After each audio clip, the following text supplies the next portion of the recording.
नमस्कार। आज गोटे रोकठोक कथा कह किसी व्यक्ति को यह खराब लगी पारे। आपण मान जानी जहाँ सत्य घटना जहाँ मु अंगे लिभाए ताकू ही प्रकाश करे। तेणु व्यक्तिगत अनुभूतिर शब्द मार्जना करबा पाई ये वीडियो क्लिप आपण सामने। आजिकाली अनेक लेखक बहु पुस्तक लिखुचन को लेखु नाहांती तार पाठकार्पण मध्य हेउछि। ताहाकु कहीं पाठकार्पण कहउछंती, लोकार्पण कहउछंती, अनावरण को मध्य कहउछंती। किंतु मो मतरे बा मु जहा भावे एटा पृष्ठा दृष्टि कार्यक्रम से जा हो ना कहीं एबे एई अनावरण पर्व एक ट्रेंड हो जाइछि। याहाकु सारस्वत परंपरा बोली कहीं दाबी करुछंती। स्वागत योग्य कथा, भल कथा जड़े लेखक निजक प्रचार प्रसार करिबा पाई पुस्तक उन्मोचनर आवश्यकता रही। तेबे एई पुस्तक उन्मोचन पाई 3-4 जन अतिथि रहंती सभापति व्यतीत। सेमानक भीतर रहिबे मुख्य अतिथि रहिबे, मुख्य वक्ता रहिबे, सम्मानित अतिथि रहिबे एवं समीक्षक रहिबे। ता छड़ा बहिर रचयिता से मध्य सभा मंडन करिवे। आपण मान देखिथिबे, मार्क करथिबे, सभा कार्य चलीथिबो एवं सांबादिक माने हाउजाउ होउथिबे, कैमरा फोकस लागिथिबो, माने जिमिति घेरी जिबे एवं ऑडियंस मान बसिथिबे से माने व्यतिव्यस्त होउथिबे, हमकु कि देखा जाउ नाही। ये फोटो उठिला परे से संवाद गुड़ी को कौ मीडिया रे बाजे ता हमें जानी पारुना। केवल 2-3 गणमाध्यम संवाद पत्र रे ता बाहर, किंतु एई जो डिजिटल माध्यम कहंतु बा बड़ बड़ जो आमर अच्छी मीडिया से बाहर बार आम के देखिना। ता छड़ा आउ गोटे कथा मार्क करथिबे, गोटे पुस्तक अनावरण पर्व रे विशेष आकर्षण किए?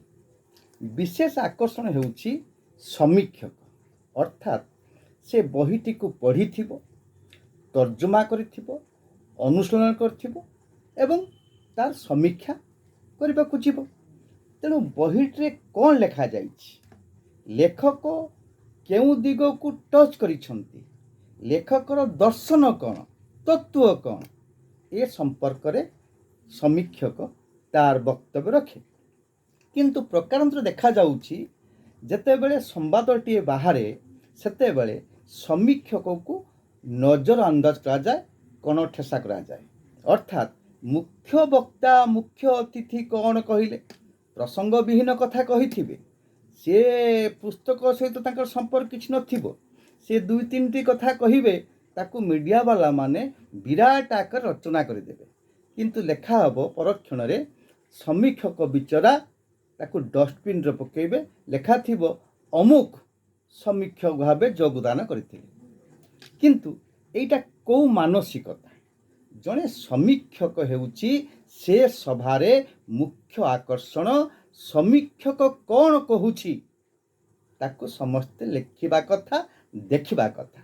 तो सांबादिक बंधु मानक मो निवेदन, आपण माने जेते बेले आसुछंती पुस्तक अनावरण पर्व को आपण धैर्य रखंतु, बसंतु आ समीक्षकर कथा को हेडलाइन करंतु, मुख्य संवाद करंतु। मु कहू नाही, मो कहिबा द्वारा मुख्य अतिथि, मुख्य वक्ता मानकु मु असम्मान करू नाही।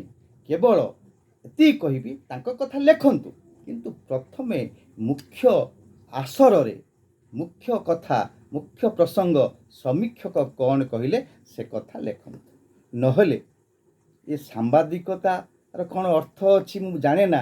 ये जो चतुर्थ स्तंभ कहउछंती से संपर्क रे सांबादिक माने बेसी जानी थिबे, मु विशेष कहिबि नै कानी ज्ञान मोर नाही।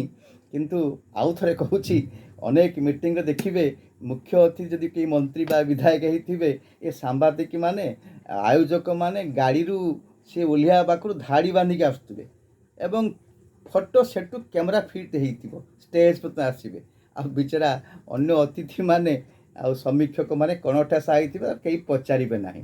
ତେଣୁ ଏଇଭଳି ଏକ ବିଚିତ୍ର ବିକଳ ଦୃଶ୍ୟ ଆମେ ଦେଖୁଛୁ। ତେଣୁ ଆପଣମାନେ ସବୁ ଲକ୍ଷ୍ୟ କରୁଥିବେ। ତେଣୁ ଯଦି କିଛି ମୁଁ ଭୁଲ କହିଥାଏ ଆପଣ ମୋତେ କ୍ଷମା ଦେବେ, କିନ୍ତୁ ଯାହା ସତ୍ୟ ମୁଁ ଡାଇଜେଷ୍ଟ କରିପାରେନି ମୁଁ କହିଦିଏ। ତେଣୁ ନମସ୍କାର, ଧନ୍ୟବାଦ। ମୁଁ ବୁଝିବି ଆପଣ ମୋ କଥାରେ କେତେ ଦୂର ସମର୍ଥନ କଲେ। ଭାବୁଛି ନିଶ୍ଚିତ ଭାବରେ ମୋତେ ସମର୍ଥନ କରିବେ ଏ କଥା ପ୍ରତି। ଆଉ ସାମ୍ବାଦିକମାନଙ୍କୁ ନିବେଦନ, ଆପଣ ଠିକ୍ ଭାବରେ ସମ୍ବାଦକୁ ପରିବେଷଣ କରନ୍ତୁ। ନମସ୍କାର, ଧନ୍ୟବାଦ।